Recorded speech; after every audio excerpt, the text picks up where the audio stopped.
Hello and welcome to the analysis of the Hindu newspaper dated April 3rd, 2023. In this video, we are going to talk about three newspaper articles which are going to be very important, very significant for the civil services examination. So without any further delay, let's start with the first important newspaper article.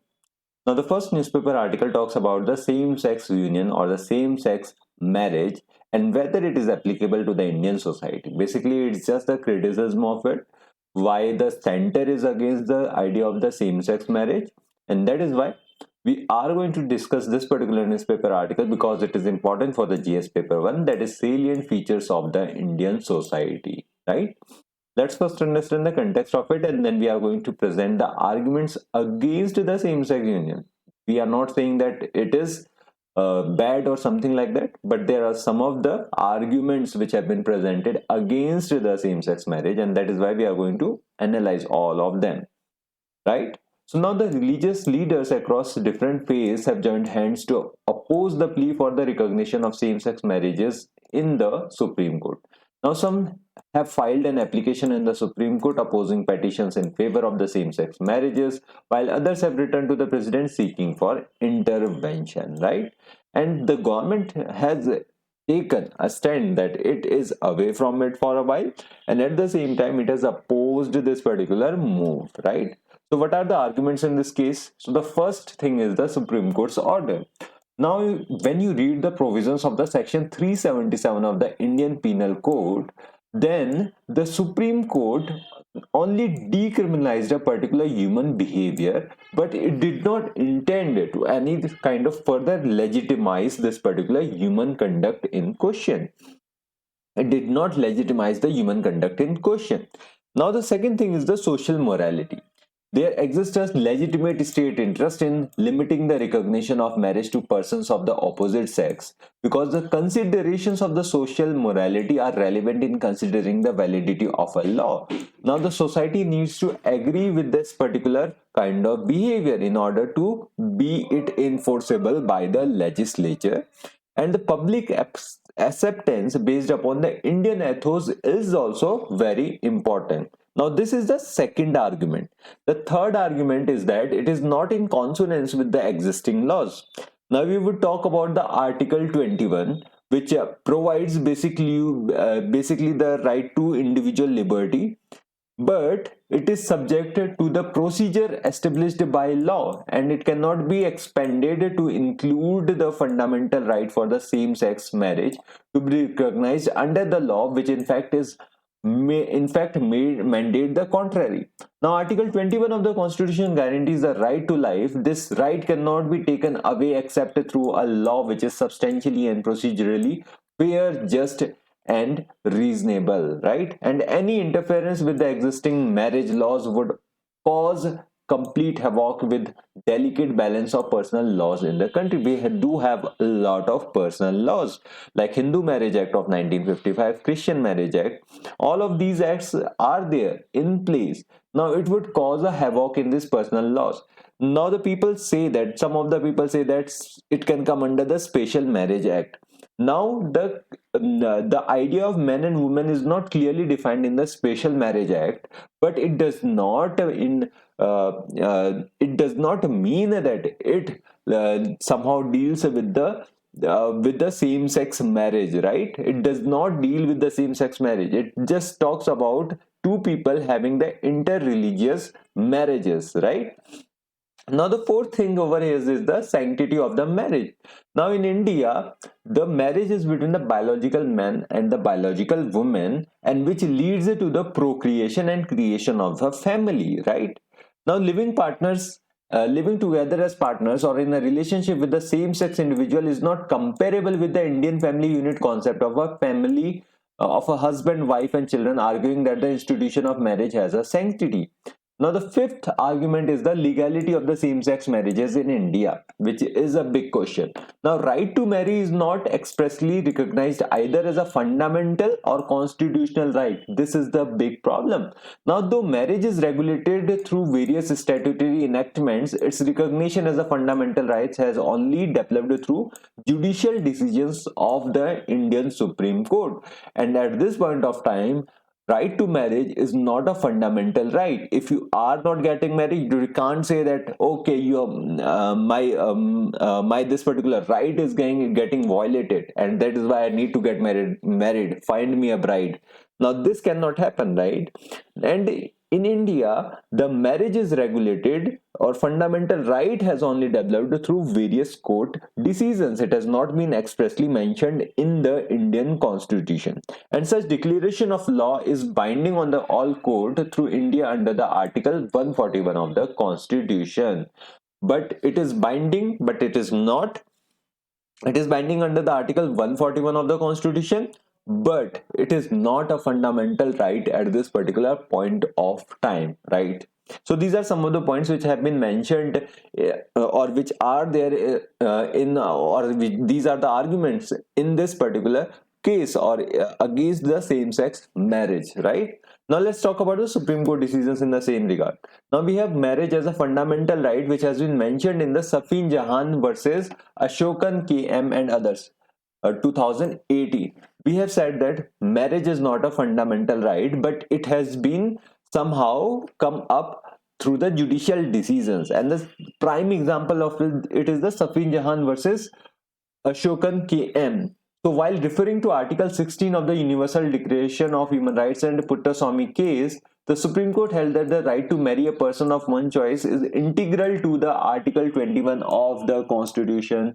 And Article 16, Clause 2 in the Indian Constitution provides that there cannot be any discrimination on the grounds only of religion, race, caste, descent, place of birth, residence, or any of them. Right?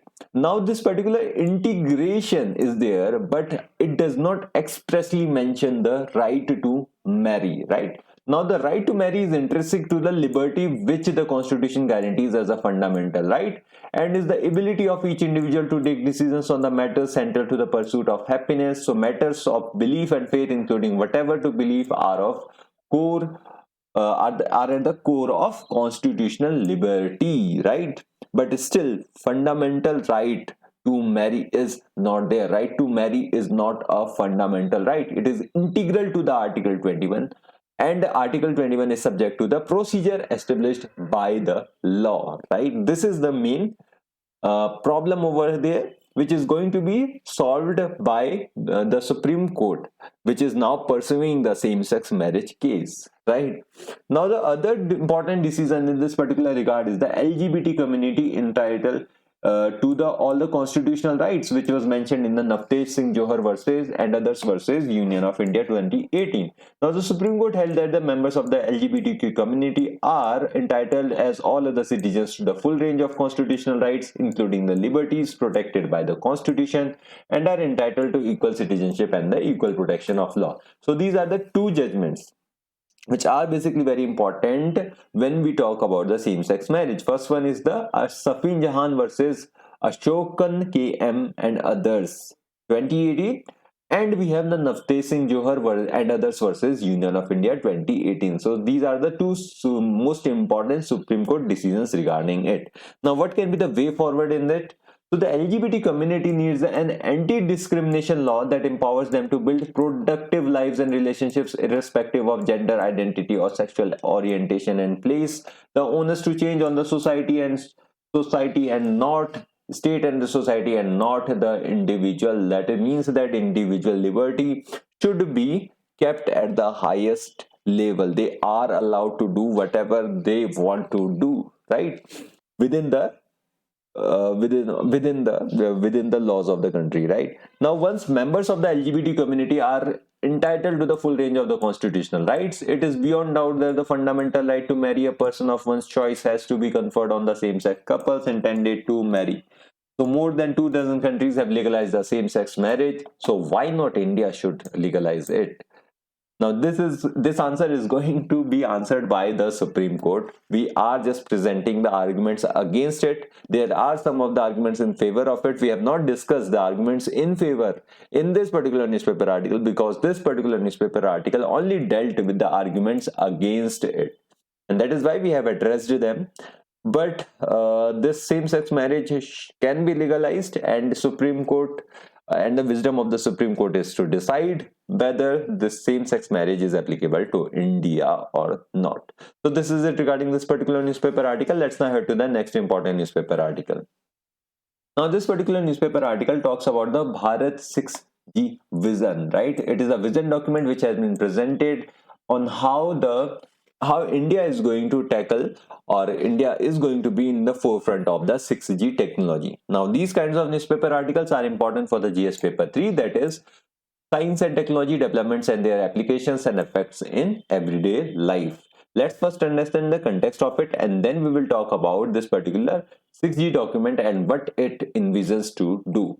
Now, on March 22, Prime Minister Narendra Modi unveiled the Bharat 6G vision document as starting point for policymakers and industry to gear up for the next generation of telecommunication. Now, this is happening at the time when 4G connectivity is lagging in 45,000 villages and the 5G networks are still being built out. So why the hell is the government planning to do on 6G, or it is planning a vision document, or it is showing a vision document in the 6G? The answer is very clear. So the government has indicated that it wants to accelerate India's wireless data consumption and assume leadership in settling the standards for the 6G in the coming years.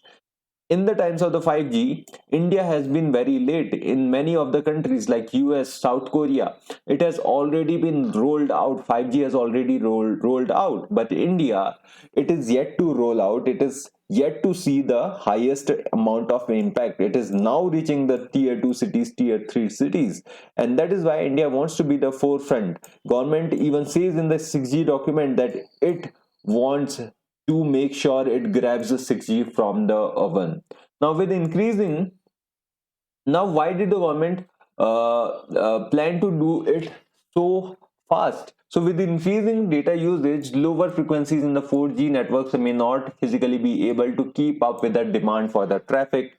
And beyond encouraging greater participation in the standardization discussions, the vision document says the government will financially support research pathways where the breakthroughs are most likely to advance connectivity goals, leveraging talent in academia and the companies.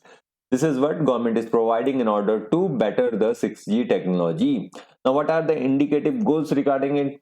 First one is to guarantee every citizen a minimum bandwidth of 100 Mbps.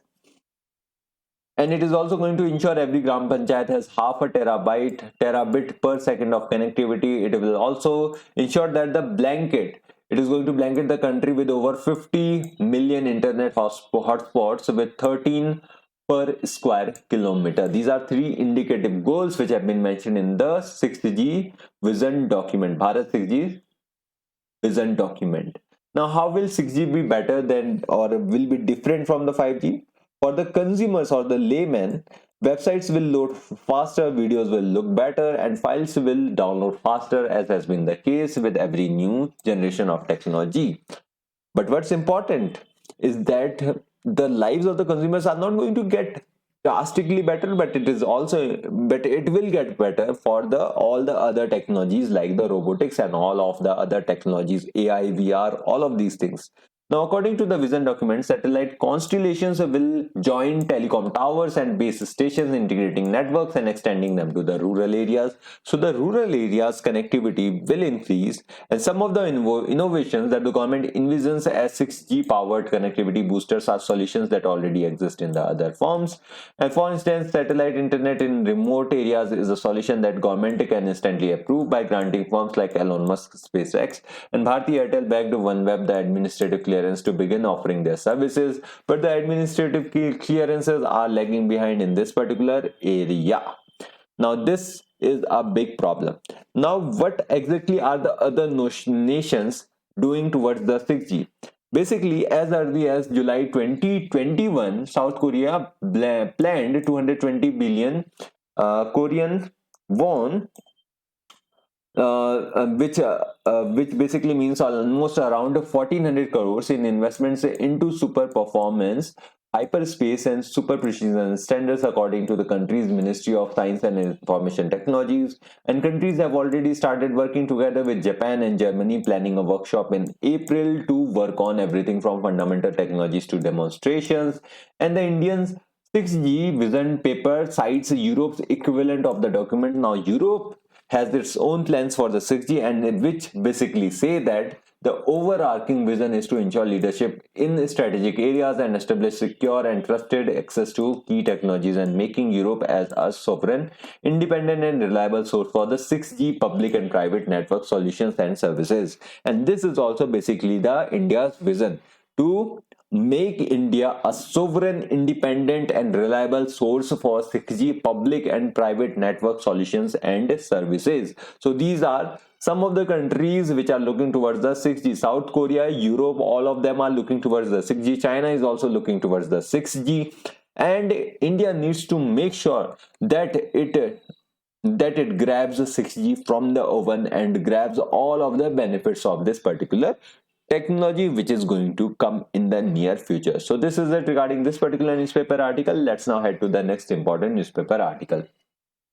Now this particular newspaper article deals with the foreign trade policy, which has seen some of the tweaks, which has seen some of the changes. Now there is a new foreign trade policy and we are going to discuss it and how it differs from the latest or the last foreign trade policy of 2015 to 2020, which ended last week, right? Now this kind of newspaper article is important for the GS paper 2, that is India and its neighborhood relations, because it is going to benefit the neighboring countries as well. And it is also important for the government policies and intervention. It also comes under the government policies and interventions for development in various sectors and issues arising out of their design and implementation.